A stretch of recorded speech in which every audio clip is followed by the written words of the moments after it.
Bueno, retomamos entonces la clase que se nos cortó porque se cortó la conexión de internet, y la idea es retomar esta noción de género discursivo a propósito de, bueno, cómo se dan esas estabilidades y qué importancia que tiene precisamente lo contextual, el lugar de enunciación, lo histórico, para delimitar estos géneros discursivos.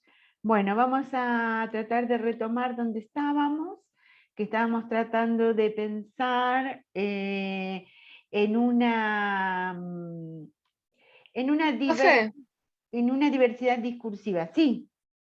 capaz lo que te conviene hacer es apagar la cámara y dejar solamente tu voz, porque capaz eso también perjudica Ah, la conexión a internet. dale, bueno, vamos a hacer eso, a ver si podemos.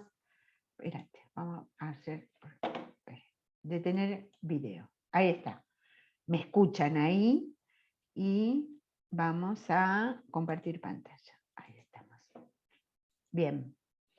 Bien, entonces, fíjense, acá nosotros tenemos eh, 4 tipos de discursos, ¿sí? ¿Qué características tienen estos? Primero, ¿los puedo identificar de alguna manera? Este que dice, este que está acá a la izquierda, arriba a la izquierda, ¿qué es?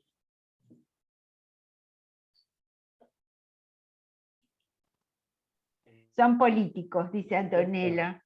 A ver, sí, después tendríamos que ver, ¿no? Una viñeta de un diario. Bien, ahí vamos, ¿no, Facu? Es decir, fíjense que es esta idea que estamos tratando de pensar a nivel teórico, ¿no?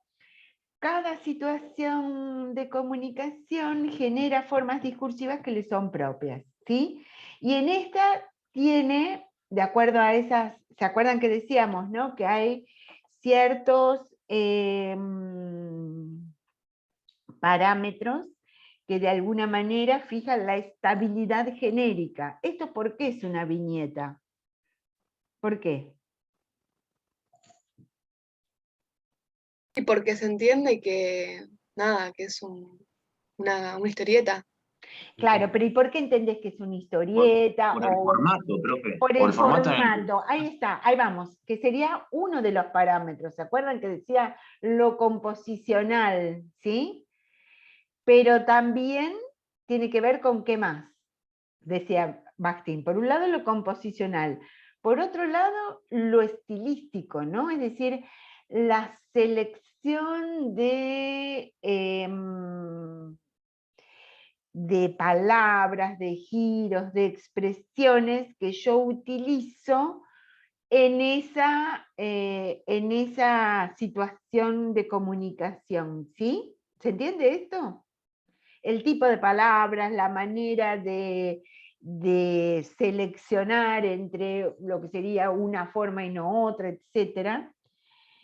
Y además dice lo temático, ¿sí? Acá en la cuestión temática también aparece algo que es estructural de la viñeta o de la historieta o del chiste, es que siempre maneja ese doble sentido, ¿no? Es decir, que dice una cosa, pero en verdad quiere decir otra. ¿Se entiende?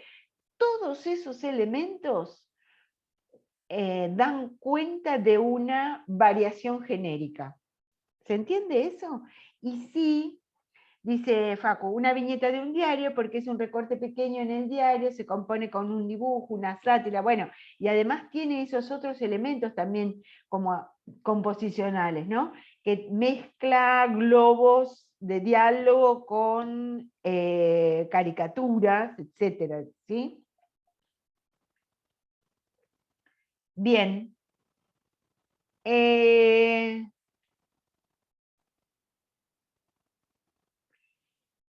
uy, uy, ay, esperen que me pasé.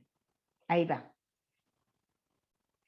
¿Qué pasa con el que está abajo? Dice, quitémonos la venda, hagamos visible lo invisible, la violencia obstétrica es violencia de género. 25 de noviembre, Día Internacional de Eliminación de la Violencia contra todas las mujeres. A ver, ¿qué tipo de discurso es ese?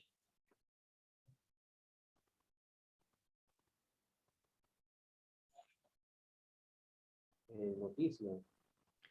¿Una noticia, te parece? Es una propaganda, profe.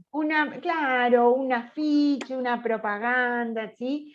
Que en verdad quitémonos la venda, hagamos visible lo invisible, está de alguna manera tomando una postura en relación a lo que significa la violencia de género. ¿Se entiende esto? Pero la manera de organizar esa formación discursiva, diría otro autor, ¿no? Tiene que ver con precisamente estas cuestiones que estamos estudiando, ¿no? Por un lado, el tipo de organización que tiene, el tipo de palabras que se utiliza, esto que decíamos del estilo, la forma composicional, ¿no? Es decir, un afiche tiene una reducción de información siempre, es mínima la información verbal, ¿sí? Pero tiene múltiples significados.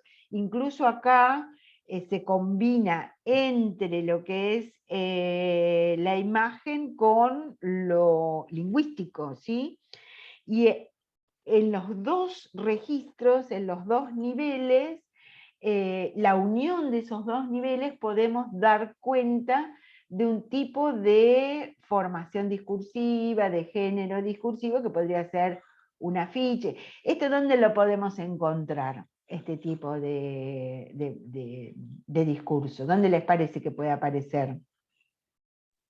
Y puede aparecer tanto en redes sociales como flyer o también en la calle como afiche. Ahí está, como afiche en la calle, como flyer, en las redes, circulando, porque fíjense, es como una invitación a reflexionar sobre un tipo de violencia como es la violencia obstétrica, ¿sí? Fíjense el de al lado, dice, la edad de imputabilidad y los cambios de fondo. El debate que propone el gobierno debe servirnos también para repensar todo el sistema penal de menores y las políticas estatales de contención. ¿Y ahí qué dirían ustedes que es eso? Ahora sí estamos hablando de una noticia, título, Ahí bajada. ahí está, ¿viste? Eso cuando vos decís, ahora sí estamos hablando de una noticia, o lo vamos a estudiar nosotros desde acá como discurso mediático, y dentro del discurso mediático como discurso de la información, ¿sí? En verdad, ¿y por qué te das cuenta que eso es una noticia? Por esto que vos me decís, porque tiene bajada, porque tiene un título, ¿sí? Porque tiene el nombre de un medio, porque está la fecha. Es decir, hay toda una serie de elementos estructurales que, como decía Bakhtin ahí, composicionales, que me indican que eso es un tipo de discurso y no otro. ¿Se entiende esto? Y además determinadas temáticas, ¿no? Es decir, que trate, no sé, acerca de la edad de imputabilidad, ¿sí? Una determinada temática. Y también una manera de utilización del lenguaje, y en eso hablamos de estilo. Fíjense, en el texto dice, el debate que propone el gobierno debe servirnos también para repensar todo el sistema penal de los pibes y pibas. ¿Qué pasaría ahí? ¿Podríamos encontrar esa forma de utilización del lenguaje?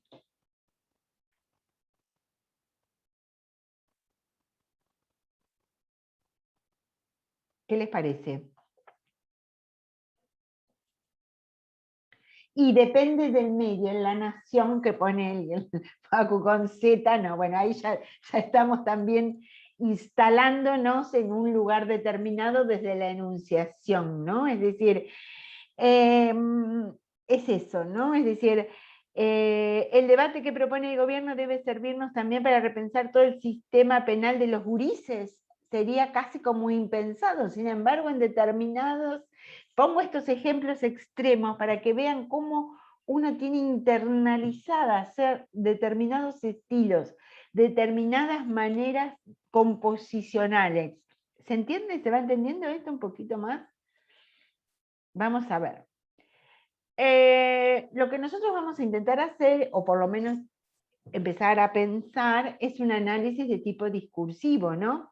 Y entonces, ¿cuál es la importancia de la noción de género discursivo para el análisis del discurso? Bueno, primero porque nos da pistas de qué elementos tengo que tener en cuenta cuando me enfrento a diversos discursos que circulan en nuestra sociedad.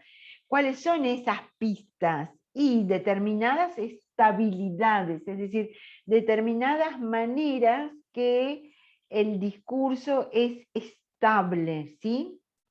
Y además, identificar lo genérico tiene una incidencia en la interpretación de los enunciados, porque precisamente el análisis del discurso es una herramienta hermenéutica, una herramienta interpretativa, ¿sí?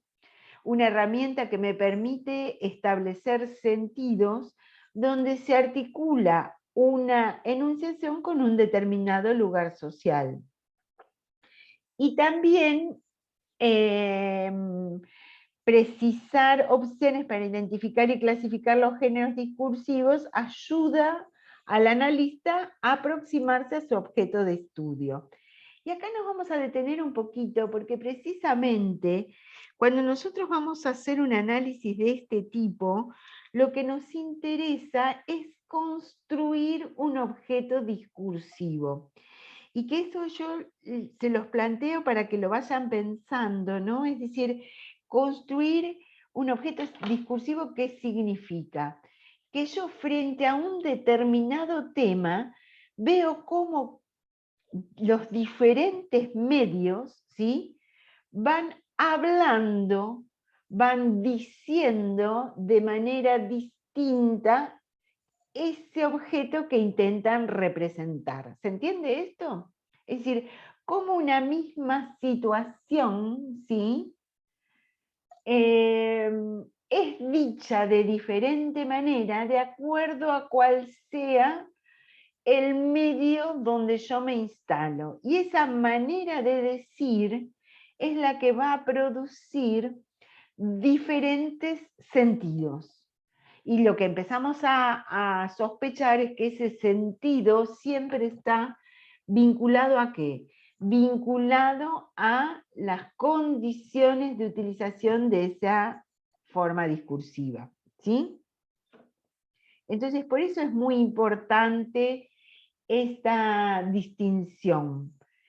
Esperen que acá.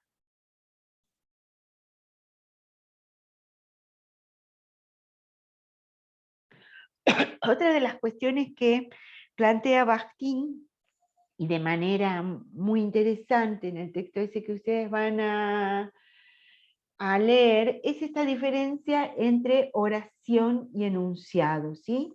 Nosotros a lo largo de nuestros trabajos vamos a trabajar con enunciados, es decir, a diferencia de lo que era la oración, que la oración es siempre una construcción teórica, una unidad de la lengua, una unidad gramatical, en el caso que trabajemos desde lo discursivo, nuestras unidades de análisis van a ser enunciados. ¿Sí?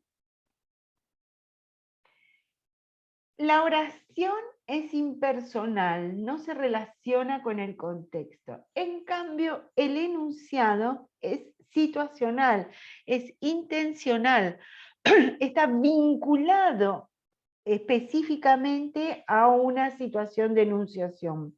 No es neutral, ¿sí?, sino que es un hecho histórico, único e irrepetible. Esto es interesante, ver que cada enunciado es único, por más que gramaticalmente sea igual, ¿sí?, de acuerdo a cuál sea esas condiciones o esos lugares de enunciación, va a tener diferentes sentidos. En el caso de la oración, nosotros las vemos como unidades en sí mismo, que no tienen relación directa con los enunciados ajenos. En cambio, en el caso de enunciados hablamos, ¿se acuerdan que esto también lo planteábamos en el encuentro anterior, ¿no? Es decir, una de las cosas que plantean estos autores es que cada enunciado es un eslabón de una cadena discursiva, ¿sí? Es decir, que yo lo que digo en un momento determinado nunca es adánico. ¿Qué significa que nunca sea adánico? Que nunca es dicho por primera vez, sino que siempre está vinculado a enunciados anteriores por medio de los cuales se encadena y también prevé otros enunciados, ¿sí? ¿Se entiende esta cuestión del encadenamiento?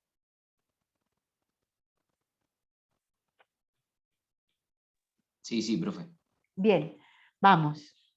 Te tomo de referente, Alexis, ¿sí? En verdad es el único que quedó con cámara. Bueno, vamos. La oración es siempre una entidad abstracta, ¿sí? Por eso decíamos que era una construcción que realiza el lingüista. En cambio, el enunciado es siempre una manifestación particular y concreta, ¿sí? Al que se le puede asignar un responsable, ¿sí? Pero a nosotros lo que nos interesa cuando hacemos análisis de este tipo, más que la persona física de carne y hueso, lo que nos interesa es ese sujeto discursivo, es decir, cómo ese sujeto aparece en un determinado discurso, ¿no? Es decir, cómo se incluye ese sujeto en un determinado discurso. La oración, por su lado, no determina postura de respuesta, ¿sí? Es decir, por eso decíamos que era aislada, que era abstracta, que era una unidad en sí misma. En cambio, el enunciado siempre está dirigido a otro, por eso supone una respuesta. Recuerden que decíamos que en esta visión, que ya podemos decir que es una visión social, de interacción, dialógica, ideológica, porque yo siempre voy a hablar desde un determinado lugar, ¿no? Un lugar ideológico en el sentido bien clásico, ¿no? De creencias, de determinado lugar, ¿no? Desde donde yo estoy señalando ciertas visiones del mundo, ¿sí? Y esa ideología, esas creencias, esas maneras de pensar van a estar inscritas en mi propio enunciado, ¿sí? Profe, perdón. Dale, a ver ahí. O sea, es decir que no, digamos, no podríamos tener objetividad, No, básicamente, en ¿no? estas concepciones no. Es decir, eventualmente lo que puede ocurrir es una estrategia, ¿no? De borrar a ese sujeto enunciador, separarlo lo más posible, no sé, tal vez si nosotros lo pensamos en discursos mediáticos y mediáticos de la información, no sé, la manera de enunciar y de borrar de la nación, pero siempre como estrategia discursiva, ¿sí? No como que es más objetivo. Lo que estamos viendo es que el lenguaje nunca es objetivo, siempre está marcado por un sujeto enunciador y ese sujeto sí puede tener distintas estrategias, ¿no? Hablar en tercera persona como hablaba Maradona, el Diego. Bueno, pero eso es una estrategia, eso es una estrategia, esa es una manera de posicionarnos, ¿no?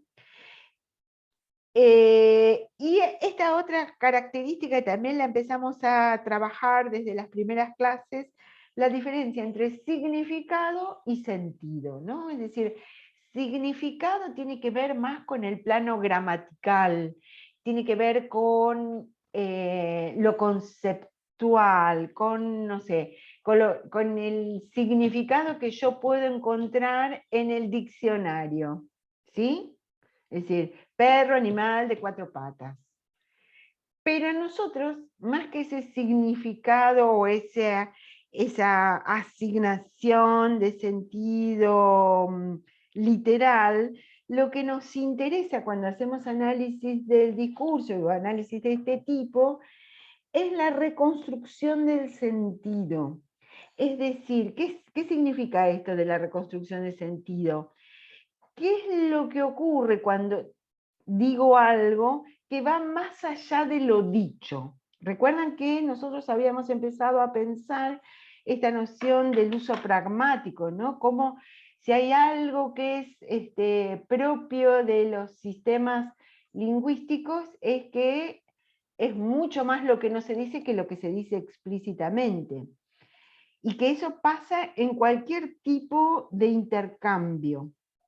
Ahora, fíjense cómo esto se profundiza cuando el intercambio es un intercambio de tipo mediático, ¿no? Es decir, cómo ahí empiezan a entrar en juego ya no solamente esa idea casi romántica de informar, sino que... Ay, se cortó de nuevo, no te puedo creer. No, profe, no se cortó, ¿eh? Ah, perdón. Porque se me puso todo negro a mí. Ya estoy como Menos la mal que no profe. dijo ninguna palabra, y nada de eso. Ya estaba, ella en cualquier momento salía la profesora, que cuando calmaba a los perros. Después, si no lo escucharon, se los voy a traer porque es genial. Hablando de Belgrano y se saca. Bueno, entonces, esta idea del sentido, ¿no? Es decir, esta idea es fundamental para pensar, por ejemplo, el discurso de la información, ¿no? Es decir, por ejemplo, que en verdad es esto, ¿no? Esto que decíamos, esa idea de que los medios informan, ya casi nadie cree eso, ¿no? Es decir, informan como en algo así romántico, aséptico, yo no sé algo y entonces el medio me informa, no. Acá lo que vamos a empezar a ver es cómo estas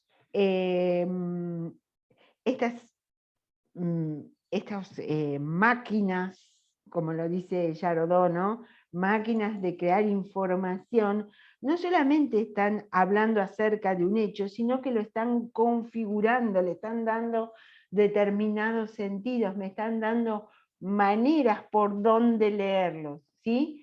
Y eso es interesante verlo, que está más allá de lo dicho, ¿no? Y que tiene que ver con esto que empezamos a pensar con pragmática, y que bueno, y que nada, yo siempre les digo a mis estudiantes, esto de la búsqueda del sentido, de bueno, cuál es el sentido de esa formación, etcétera, no se limita a una clase de semiótica, sino que es en verdad una de las búsquedas que ustedes van a hacer a lo largo de toda la carrera y más allá de la carrera, ¿no? Es decir, ¿cómo se otorga ese sentido? ¿Dónde está ese sentido?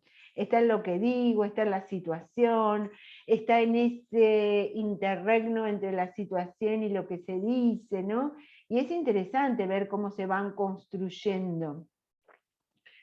Y cómo en cada momento esos sentidos van como anidándose, ¿sí? Qué sé yo, anoche vi un cachito que estaba Milei. Lo que dice Milei en otro momento hubiera sido absolutamente impensado, ¿no? Incluso hubiera sido absolutamente cuestionado, si bien hoy por hoy hay montones de gente, de personas que cuestionan el discurso de Milei, sin embargo hay un montón de otros que lo aceptan, ¿sí? Y que no es un fenómeno solamente nuestro, sino que es un fenómeno de las ultraderechas, no sé, en países centrales, ¿sí? ¿Se entiende esto? ¿Cómo, cómo se le asigna, cómo esa asignación de sentido está siempre absolutamente atravesado por lo histórico, por lo coyuntural, por lo político, por lo ideológico, etc. Sobre esto después Sí, vamos... profe, fíjate cómo también veo que tomó el valor de la libertad y lo usó como a su placer, ¿no? Como le dio cualquier Bien, sentido hablando del nombre de la libertad cuando y los dice valores cualquier disparate, que dice, son diferentes, ¿viste? Es tremendo. no, Lo de bueno, Milei sí. pero por eso me pongo en lo de Milei porque es como muy extremo, ¿no? Y que insisto en esto, ¿no? Que no es una cuestión exclusiva propia de nuestro... No, son las derechas, no sé. En Europa hay Vox, como movimiento en España, tiene discursos parecidos, ¿no? Que bueno, pues se lo llaman discursos del odio, raciales, etcétera, etcétera. Y lo que es interesante es que hay un determinado momento que se habilitan ese tipo de discursos, ¿sí? Y no en otro. Y ahí es donde se le asigna sentido, ¿sí? Y esto que vos decís, ese concepto, es decir, como que resignifica en forma permanente qué es lo que se entiende por libertad, ¿no? Bien.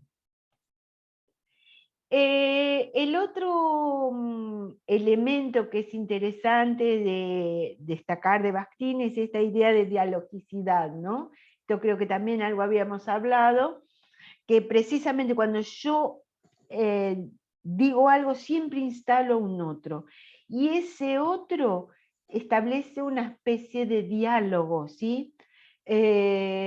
Somos siempre miembros de una comunidad discursiva en la que los otros también tienen voz, y cada enunciado responde a enunciados anteriores, que interpelan y a su vez espera una reacción, supone una respuesta. Por eso también es dialógico, ¿sí? Fíjense que esta idea de la respuesta, ¿no? Es decir, lo que es interesante es esta idea de lo dialógico, ¿no? Es decir, de que yo hablo siempre para un otro. Y ese otro está siempre de manera prevista, ¿sí? Está siempre interpelado ese otro. Cualquiera sea mi discurso, ¿sí? Y ahí está esa idea de la interacción, ¿sí? Ahora piensen todas estas categorías que vemos a nivel general de lo discursivo, que esa va a ser nuestra tarea, piensen cómo se dan en el discurso de la información, ¿no? Cómo ese otro previsto es de determinado tipo, yo sujeto enunciador, no sé, del diario La Nación, ¿sí? Me dirijo a un otro y ese otro es un determinado otro. ¿Se entiende esto? Es decir, como que siempre se prevé ese, después lo vamos a ver también con Yarodó, como ese blanco receptor, ¿no? Es decir, es un otro que tiene determinadas características, que no es cualquier otro, ¿sí? Interesante cuando aparecen estos fenómenos como el de Milei. Bueno, ¿cuál es ese otro previsto en esas formaciones discursivas? ¿A quién le está hablando, no? Ese es uno de los elementos interesantes para pensar. Bueno, Pero esto tiene que ver con el sujeto de la enunciación, que creo que decía Barthes. claro, tal cual. Es eso, ¿no? Es decir, porque nosotros lo que analizamos son discursos, ¿sí? Es decir, lo que dijo alguien en un momento determinado, pero discursos efectivamente dichos. Y esos discursos tienen, por un lado, un sujeto de enunciación que puede hacerse responsable o no de lo que está diciendo, ¿no? Generalmente es el responsable el responsable material de ese discurso, ¿sí? Y ese sujeto elige adoptar determinados puntos de vista, decide adoptar determinadas formas de utilización de ese lenguaje, ¿no? Elige esto que decíamos hace un rato para atrás, ¿no? El estilo, lo composicional, la manera de organizar su discurso, ¿sí? Los términos que son aceptables o no. Bueno, este de la maestra por eso es tan disruptivo, porque en verdad la maestra está, yo sigo, después para la próxima lo voy a traer, pero lo voy a buscar, no sé si no lo escucharon, pero en verdad es tan disruptivo por eso, porque en verdad no condice con esa manera, con ese sujeto de enunciación, ¿no? Que es el de la maestra normal, que está armando el acto, etcétera, etcétera, y rompe discursivamente. A ver, vamos a ver qué nos... Profe, igualmente a nosotros también nos pasa, ¿no? Como el ruido de fondo, el Claro. perro, la Bueno, pero bocina. ojo acá, porque nosotros acá lo que estamos analizando es lo lingüístico, cómo te quiebra esto que decimos, ¿no? Cómo el estilo se quiebra a partir del insulto, la puteada, etc. ¿Me entendés? Es decir, sí, yo entiendo Sí, sí, sí, perfectamente entiendo, la entiendo, entiendo. situación, pero Claro, pero lo a nosotros también nos interesante, pasa. pero sí, a todos nos pasa, claro que nos pasa a todos, por suerte nos pasa a todos, ¿no? Que no siempre hablamos así como en forma del deber ser, ¿sí? Sino que, bueno, a veces tenés quiebres, sí, esos quiebres, hay disrupciones, etc. A ver, dice Facu. El ejemplo de la nación impresa es claro, por el tamaño del papel, más allá de lo que dice, se espera a una persona, por no decir hombre, que tenga tiempo y espacio para poder abrir tremendo diario en un espacio de comodidad. Los diarios más populares como Crónica o Diario Popular pueden ser llevados abajo del brazo mientras se viaja en transporte público. Bien, eso sería, está bien esto que decís, ¿no, Facu? En función de ese receptor. Pero acá, más allá del uso del diario que es grande y todo lo demás, acá lo que estamos tratando de pensar es cómo ese receptor está inscripto discursivamente. ¿Se entiende la diferencia? Es decir, cómo a partir de lo que digo incluyo a ese receptor. ¿Se entiende esto? Sí, profe, es como esta idea de brindar un enunciado pensando en un sujeto ideal que lo va a recibir e interpretar como nosotros pensamos que debería hacerlo, algo así. Sí, pero que además que acá está lo dialógico y lo interesante de esto, ese sujeto está inscripto discursivamente, ese sujeto receptor está inscripto discursivamente. Por eso tal medio elige determinados temas y no otros, determinada manera de tratamiento. A ver qué dicen acá en el chat. Los diarios más populares, sí, ahora sí. ¿Está relacionado con el contrato de lectura? Sí, está relacionado con ese contrato, por supuesto, pero además, esta es la idea que es interesante verla, está inscrita dentro del mismo discurso, ¿sí? La manera de, no sé, llamar a los partidarios de determinada agrupación política de una manera y no de otra, eso es previendo ese receptor. La manera de nombrar, de interpelar, de señalar determinados temas y no otros, está incluyendo a determinado receptor. ¿Sí? Profe, Dale. la manera de llamar a diferentes movimientos sociales o partidos políticos, por ejemplo, sería, no sé, para ir para los dos lados, digo, a decirle planeros a unos o gorilas a otros, a Tal eso se cual, refiere. a eso se refiere. Cuando vos decís planeros, yo ahí estoy inscribiendo a determinado receptor dentro de lo que digo. ¿Sí? Es interesante esto porque además es clave para entender lo que hacemos. Son piezas discursivas. ¿Sí?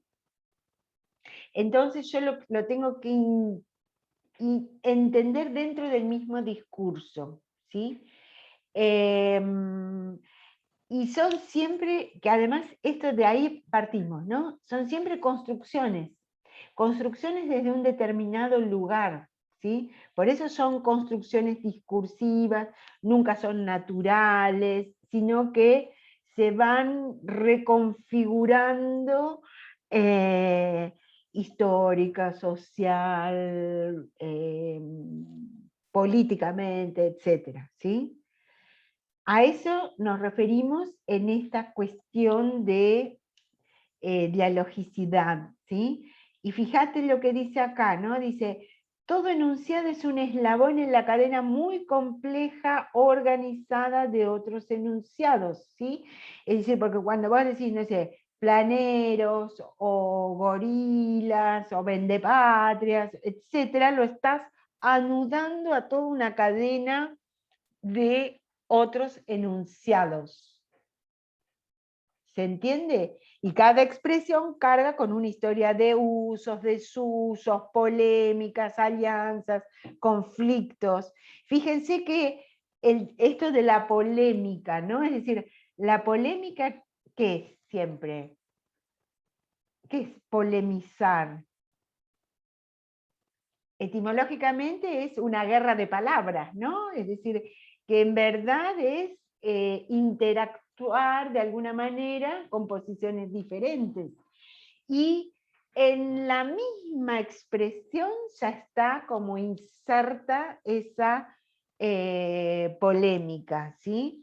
Pensémoslo, ¿se acuerdan que decíamos en el encuentro anterior, a partir de una de una nota de tapa que después fue un conflicto hasta diplomático, ¿no? ¿Se acuerdan que decíamos en la clase anterior, invasión? Bueno, ahí está inscrito ese receptor, ¿sí? Está inscrito tanto el que lo produce, el sujeto enunciador, como a quien estoy interpelando, ¿sí? A propósito de de la primera, que también estaría interesante tal vez buscarla, la que siguió a esa que yo les mostré, fue que realmente tuvo un conflicto diplomático, era una que decía, bolitas go home. Así, ese era el titular, ¿sí? Fíjense cómo en lo dicho están todos estos elementos teóricos que nosotros venimos analizando.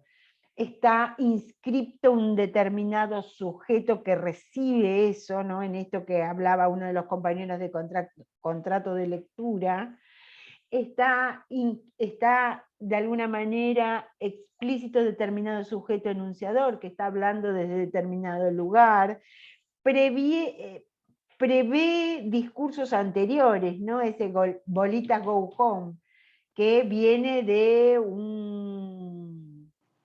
¿cómo era que se llamaba esto? Una Yankees Go Home, ¿no? En la guerra de Vietnam, es decir, que vienen de discursos anteriores y cómo se va anudando, ¿sí? Por eso dice que es compleja esa relación con otros discursos.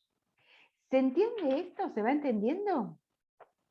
Lo ideal sería que nosotros pudiéramos como identificar estas cuestiones. A ver, vamos de nuevo para abajo. Ay,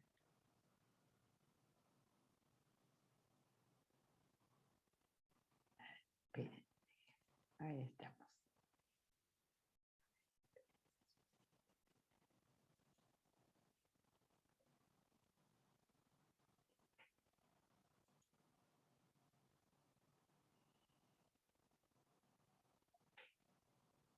Fíjense esto. Ay.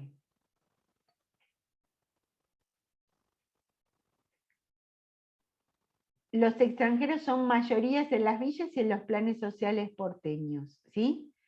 Y cómo, después yo les voy a pasar, porque en verdad esta nota ha generado una serie de comentarios que nosotros los podríamos pensar xenófobos,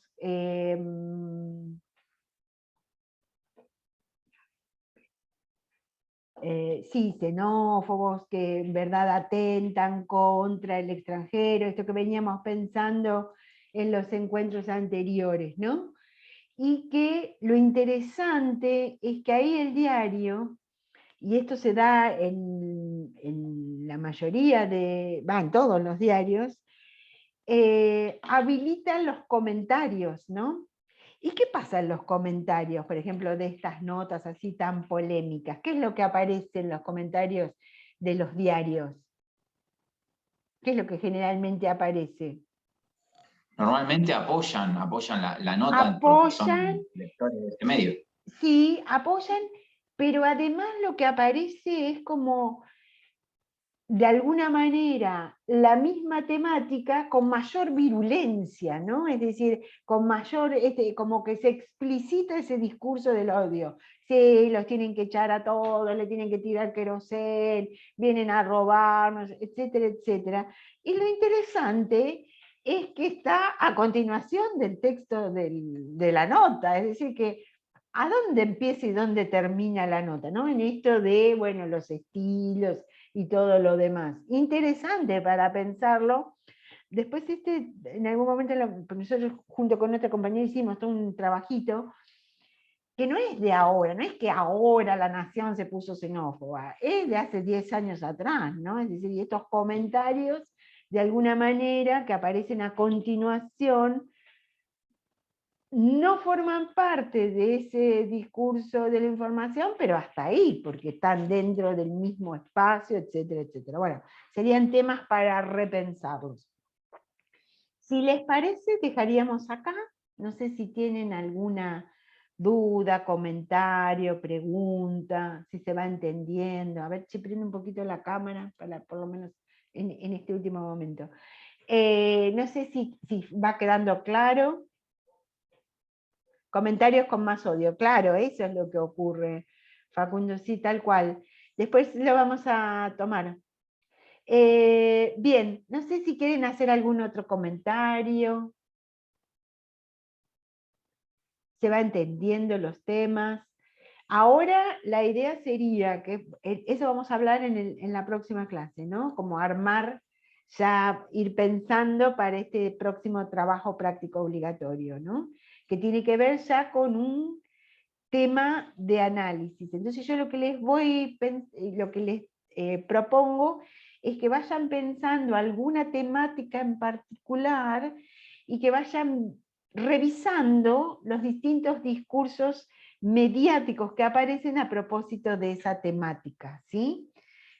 Para ir como entrando ya en la constitución y conformación de un corpus, ¿sí? Entonces, repito cuál sería la tarea que podemos empezar a hacer para el próximo encuentro, trabajando siempre con el mismo equipo con el que trabajamos.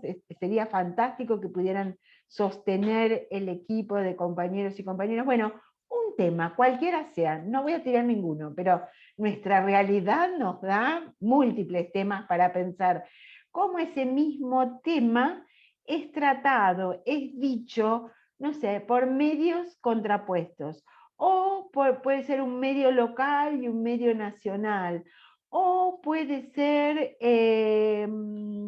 siempre, esta sí es como una de las condicionantes, que tiene que ser un discurso de tipo mediático, ¿sí? Es decir, que puede ser un medio hegemónico comparado con lo que dice un medio local, puede ser un medio nacional comparado con un medio de un lugar en particular a propósito de un tema, etc.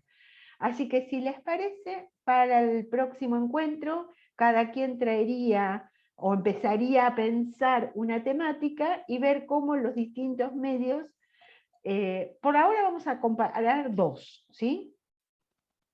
¿Se entiende lo que tienen que hacer de tarea en el hogar? Bien. Bueno, nos vemos entonces, si no hay ninguna duda o pregunta, en el próximo encuentro. Chau, Gracias. suerte. Gracias, profe.